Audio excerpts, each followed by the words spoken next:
Salam sejahtera Bapak Ibu Saudara yang dikasih Tuhan. Kita bersyukur kalau kita masih bisa kembali dalam kelas pemahaman Alkitab, masih dalam seri kitab Pengkhotbah.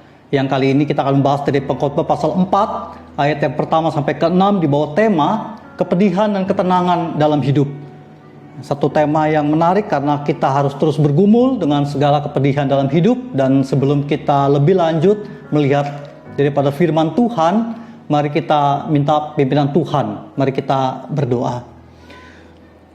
Ya Allah yang hidup, kami bersyukur kalau kami boleh merasakan terus pemeliharaan Tuhan yang setia dalam hidup kami.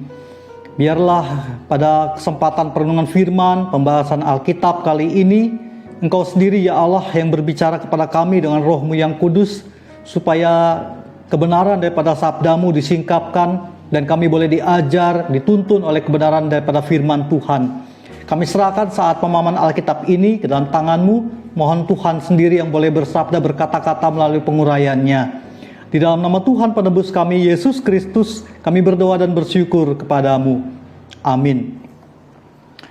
Kepedihan dan ketenangan dalam hidup.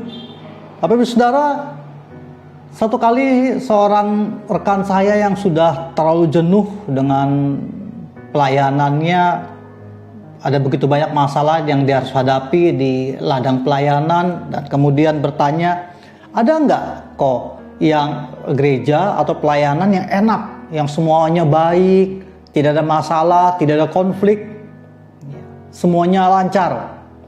Saya bilang ada pasti. Di mana?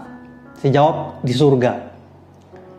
Bapak Saudara, saya tidak sedang bercanda waktu menjawab itu. Karena memang realitasnya selama kita masih ada di dalam dunia yang dengan catatan sudah jatuh dalam dosa, tidak akan pernah kita bisa menemukan sesuatu yang lancar, senantiasa smooth, mulus. Tidak akan pernah.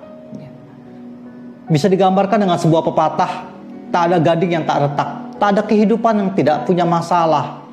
Di balik setiap sebuah kehidupan yang kelihatannya menyenangkan, bahagia, mempunyai segalanya, pasti ada pergumulan, ada kepedihan, ada derita tersendiri. Dan itu yang juga diulas atau disaksikan oleh Salomo melalui Pengkhotbah, bahwa di balik kehidupan Salomo yang gemerlap, yang memiliki segala-galanya, yang sempurna menurut ukuran standar manusia, tapi di balik itu, Salomo harus juga mengakui, menyimpan dalam-dalam ada satu kepedihan, dan itu adalah kenyataan yang harus kita hadapi.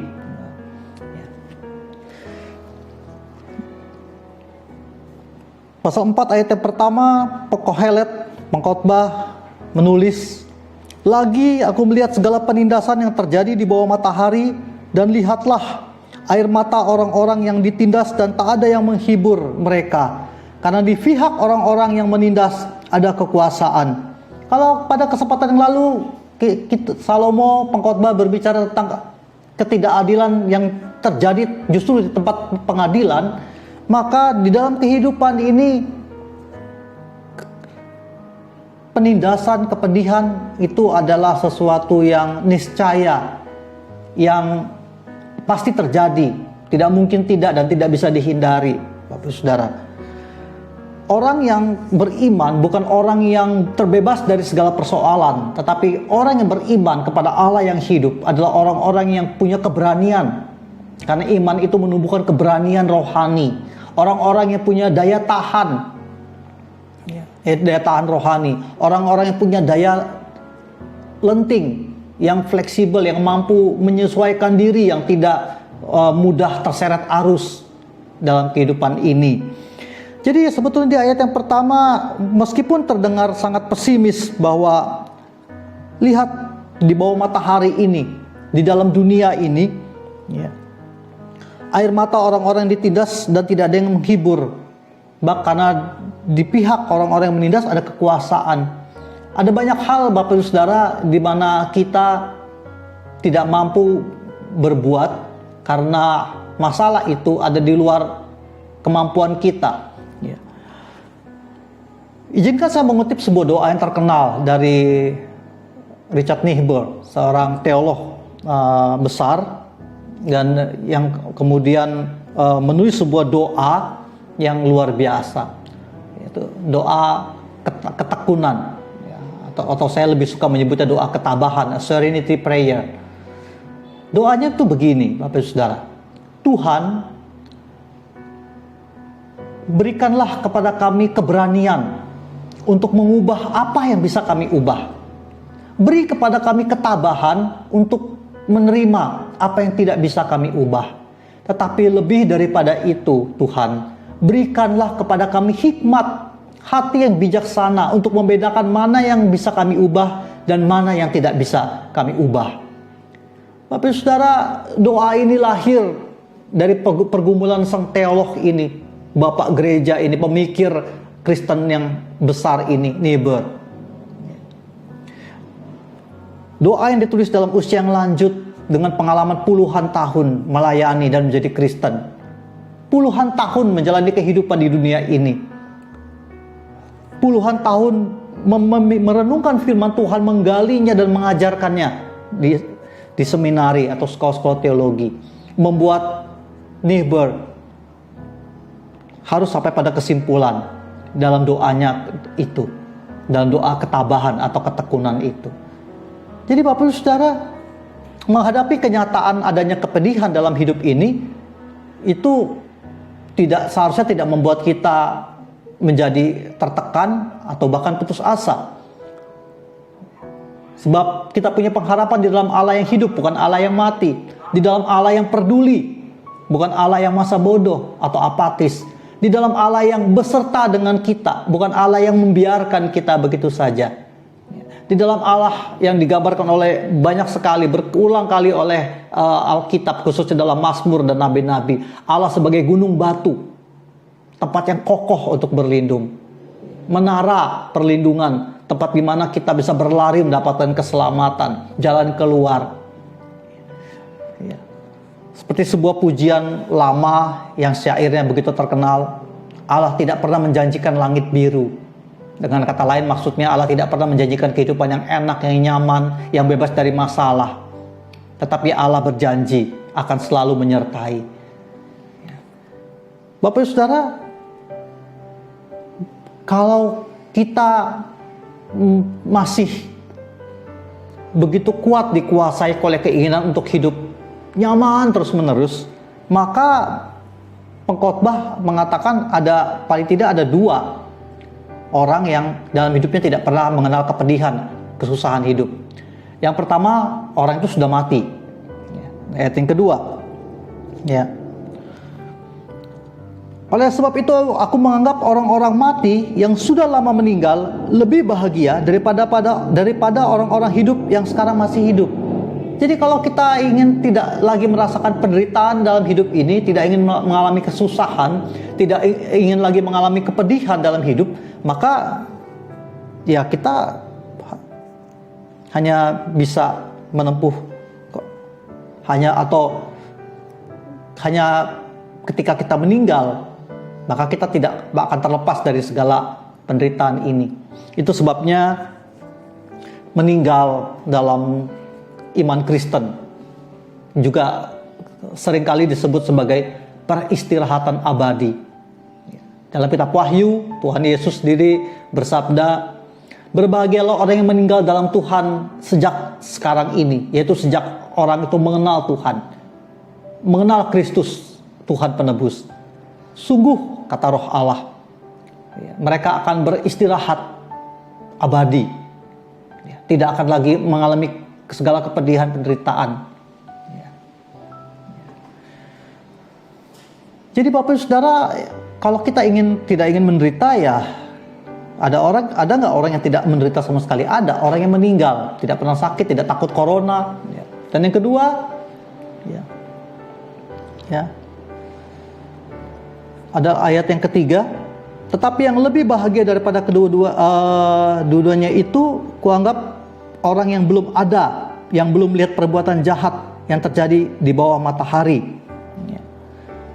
Jadi Bapak Ibu Saudara, ada dua orang Yang pertama, yang tidak pernah merasakan penderitaan, yang pertama itu adalah orang yang sudah meninggal, dan yang kedua adalah orang yang belum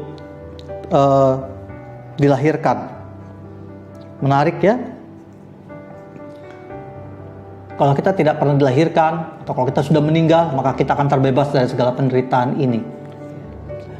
Dan izinkan saya mengaitkan kata mati atau meninggal ini dengan satu sabda yang biasanya menjadi dasar, dikutip menjadi dasar dari baptisan kudus. Mati bagi dosa dan hidup bagi Kristus, atau bangkit di dalam Kristus. Mati artinya melepaskan segala penderitaan karena dosa. Dosa sudah tidak lagi menjadi sumber atau penyakit rohani di dalam jiwa kita, karena sekarang jiwa kita sudah dibersihkan dan kita sekarang hidup dalam satu kehidupan dan organ rohani yang baru di dalam Kristus. Jadi mati dan bangkit bersama Kristus adalah kematian atas dosa dan kebangkitan di dalam anugerah dan iman.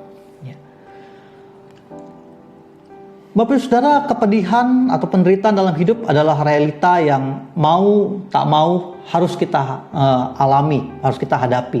Dan mari kita hadapi dengan iman selama hidup ini. Mari, sebab anugerah Allah, Bapak Ibu Saudara, itu tidak bisa kita nikmati kalau kita tidak pernah dalam kondisi yang betul-betul membutuhkan. Orang yang tidak lapar tidak akan bisa menghargai makanan yang makanan. Orang yang tidak haus akan kurang menghargai minuman. Hanya orang yang lapar yang sangat menghargai makanan, dan orang yang haus yang sangat menghargai minum. Dan hanya orang yang letih yang menghargai istirahat. Itu sebabnya Tuhan Yesus berkata, berbahagialah orang yang lapar dan haus akan kebenaran, karena mereka akan dipuaskan. Jadi kalau kita punya keinginan yang kuat untuk puas, maka mari kita mencari kepuasan itu di dalam Tuhan. Mari kita lapar dan haus, bukan lapar dan haus dengan kenyamanan, kenikmatan yang seringkali ditawarkan oleh dunia ini untuk mengalihkan kita dari Allah, menipu kita dengan segala kenyamanan. Mari kita menghadapi segala kesukaran itu dengan iman, dengan ketabahan, dengan pertolongan dari Allah, dengan penyertaan dan pemeliharaan Allah yang setia. Menarik bukan bahwa menjadi Kristen seharusnya menjadi sesuatu yang menyukakan hati, memiliki kehidupan yang sentosa. Sentosa bukan karena lepas dari masalah, tidak sakit, tidak miskin, tidak pernah mengalami kegagalan, tetapi sentosa karena ada Allah yang beserta dengan kita. Sebab menyangkali kenyataan bahwa hidup ini menderita adalah kebodohan yang lebih sengsara daripada menerima dengan tabah kenyataan itu. Maksudnya, Bapak Saudara, bahwa kalau kita menerima kenyataan, jiwa kita, mental kita lebih siap untuk menanggungnya. Kita akan mulai meningkatkan daya tahan, daya adaptasi. Tapi kalau kita terus-menerus menyangkal, membohongi diri kita, berlindung di balik segala klaim-klaim palsu, dalam Tuhan pasti kita bahagia, dalam Tuhan kita pasti sukses, dalam Tuhan kita pasti makmur, pasti tidak sakit. Itu adalah pembohongan diri sendiri, dan itu satu dosa atas nama Tuhan. Karena Tuhan tidak pernah menjanjikan kita bebas dari semuanya itu. Bukankah Yesus harus naik ke salib? Bukankah dia lahir dalam keadaan yang miskin? Kenapa Allah harus perlu melakukan itu ketika Allah berinkarnasi menjadi manusia? Allah ingin menunjukkan bahwa di dalam dunia ini kita tidak akan pernah terlepas dari penderitaan. Lalu apakah kita harus melulu berbicara tentang penderitaan ketika kita bicara tentang hidup? Tidak, Bapak Ibu Saudara yang dikasihi Tuhan. Bahwa di balik kepedihan pun juga ada ketenangan. Karena hidup tidak selalu hitam. Ada sisi putih, tidak selalu gelap, ada sisi yang terang. Mari kita melihat ayat yang keempat sampai yang keenam. Dan aku melihat, kata Kohelet atau pengkhotbah, bahwa segala jerih payah dan segala kecakapan dalam pekerjaan adalah iri hati seseorang terhadap yang lain. Ini pun kesia-siaan dan usaha menjaring angin.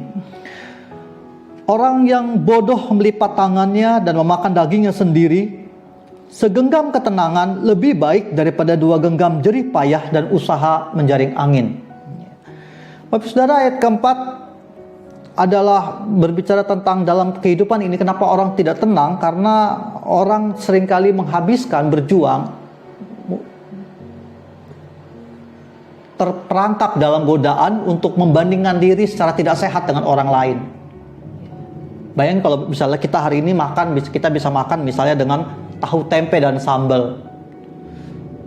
Apa yang akan terjadi pada makanan kita? Bagaimana kita bisa menikmati makanan kita kalau kita selalu melihat ke sebelah dan kita lihat kok makanan di sebelah lebih enak, lebih mewah, lebih lezat? Apa yang akan terjadi pada kita? Pertama, kita akan menjadi tidak puas, tidak bersyukur, dan tiba-tiba makanan yang tempe tahu yang sebetulnya cukup enak itu tiba-tiba menjadi hambar, tidak enak, karena kita membandingkan diri melihat orang lain. Bapak Saudara, panggilan hidup ini adalah panggilan kita pribadi untuk bergumul. Kita tidak boleh membandingkan diri dengan tidak sehat, bukan berarti tidak boleh membandingkan diri. Kita boleh membandingkan diri tapi dengan cara yang sehat. Membandingkan diri supaya kita termotivasi. Membandingkan diri supaya kita bisa melihat, oh yang lebih baik itu seperti itu. Ya. Tapi Alkitab lebih banyak berbicara tentang pergumulan itu adalah pribadi. Ya. Berlari-larilah misalnya. Ya. Untuk mendapatkan panggilan itu. Misalnya kata Paulus, kata yang dipakai itu bukan jamak, tunggal. Ya. Hendaklah kamu, Tuhan Yesus kalau sudah mengeluarkan sabda perintah, ya, entah untuk percaya, entah untuk mengikut dia tidak pernah memakai bentuk jamak. Ya. Kalian, tidak, kamu. Misalnya ketika seorang murid setelah Yesus bangkit tanya, guru, itu Yohanes murid yang dikasihi, gimana nasibnya? Yesus menjawab murid yang bertanya itu, urusan dia itu urusanku, tetapi kamu ikutlah aku. Jadi Bapak Ibu Saudara, banyak masalah dalam hidup ini terjadi karena kita terlalu melihat yang lain. Kita terjebak pada sindrom rumput tetangga lebih hijau. Kenapa kita tidak belajar melihat kepada apa yang kita punya, menikmati apa yang bisa kita nikmati di tangan kita, yang Allah sudah taruh berikan kepada kita. Hidup itu akan lebih tenang, lebih indah, lebih bahagia kalau kita bisa mensyukuri apa yang kita punya. Lalu masalah dari ketenangan hidup, ya. Bagaimana kita bisa mendapatkan ketenangan hidup? Apa yang harus kita hindari? Ayat yang kelima, orang bodoh melipat tangannya dan memakan dagingnya sendiri. Itu maksudnya adalah seringkali kita menyiksa diri kita dengan hal-hal yang tidak perlu. Contoh paling gampang adalah seperti sebuah pepatah mengatakan besar pasak dari tiang. Ini satu orang yang hidupnya tidak akan pernah tenang. Ya.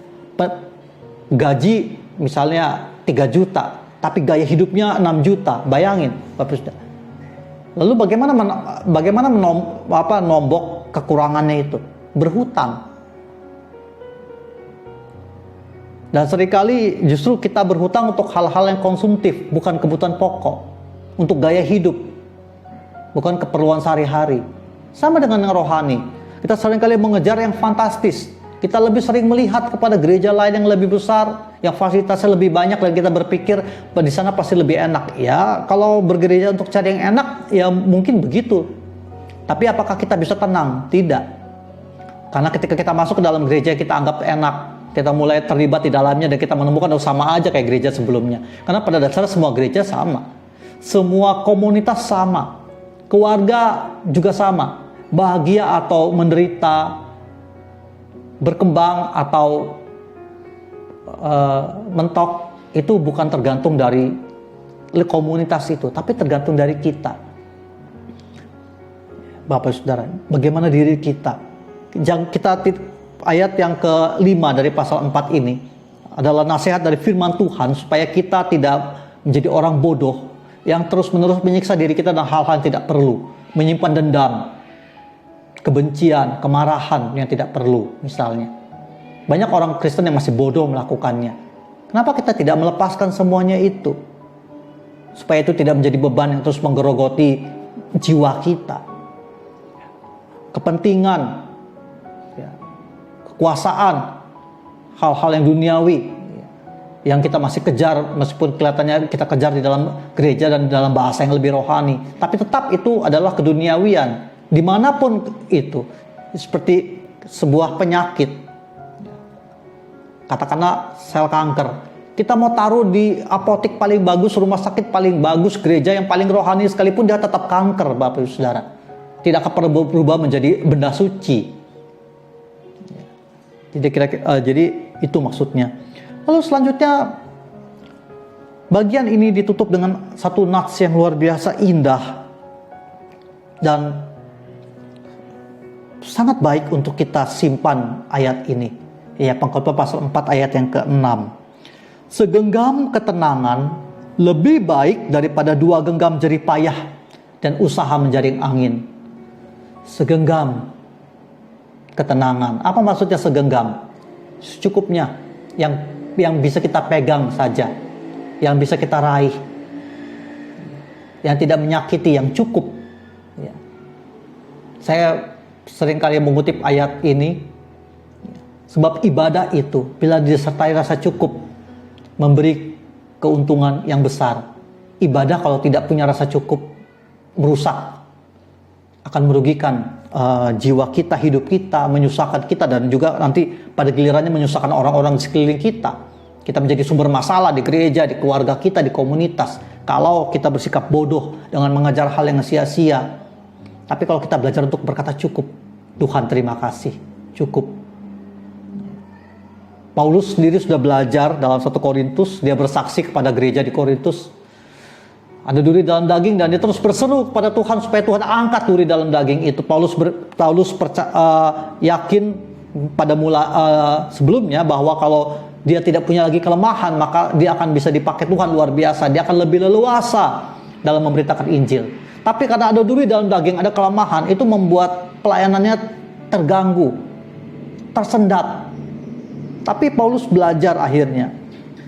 Ketika dia harus belajar mendengar Tuhan berkata, cukup Paulus, kasih karuniaku bagimu. Justru ketika kamu lemah, maka kamu kuat. Sebab ketika kamu lemah, kamu bergantung kepada Allah Sang Maha Kuat. Kita tidak akan pernah bergantung kepada Allah ketika kita merasa bahwa kita kuat, mampu.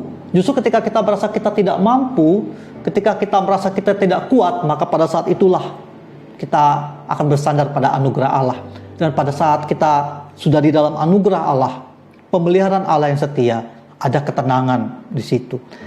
Jadi itu makna segenggam ketenangan. Daripada 2 genggam jadi payah, kita kepal dua-duanya, kita bersikeras, dan kalau kita kepal dulunya, kita tidak bisa melakukan apa-apa. Kita hanya sibuk dengan segala usaha yang sia-sia, mengejar hal yang sementara, yang tidak abadi. Jadi kepedihan dan ketenangan hidup dibahas dengan sangat menarik oleh pengkhotbah pada pasal 4 ayat yang pertama sampai yang ke-6 ini. Ya, kiranya kita boleh betul-betul sekarang di dalam Tuhan, sesuai dengan nasihat firman Tuhan dari Pengkhotbah pasal 4 ayat yang pertama sampai ke-6 ini, untuk bisa menghindari kepedihan yang tidak perlu dalam hidup ini dan mendapatkan ketenangan di dalam Tuhan. Kiranya Tuhan menolong kita, Bapak Saudara. Mari kita berdoa. Bapa yang baik, Allah sumber segala karunia, kami bersyukur bahwa di dalam Tuhan kami diajar untuk menghadapi kenyataan akan kehidupan yang sudah jatuh dalam dosa ini, di mana kepedihan, kesusahan adalah hal yang wajar, yang niscaya, dan kami tidak dipanggil untuk menjadi orang-orang pengecut yang lari dari segala kesusahan itu, segala tantangan itu, segala ujian itu, tetapi kami bersama dengan Tuhan Yesus, Allah Sang Immanuel itu, kami diberi kekuatan untuk menghadapi semuanya. Sebab dengan perjuangan iman yang kami boleh jalani beserta dengan penyertaan-Mu ya Tuhan, itulah yang membuat kami menjadi pemenang, oleh karena Engkau anak domba Allah yang menang itu. Oleh sebab itu, karuniakan kepada kami keberanian iman ya Tuhan, ketulusan dan hikmat untuk bisa menjalani kehidupan kami dengan betul-betul sentosa hanya di dalam Engkau. Kami bersyukur kepadamu, di dalam nama Tuhan kami Yesus Kristus kami berdoa dan bersyukur kepadamu. Terpujilah Tuhan. Amin. Kiranya Tuhan boleh menolong kita Bapak Ibu Saudara, sampai bertemu dengan pembahasan bagian berikutnya. Tuhan Yesus memberkati.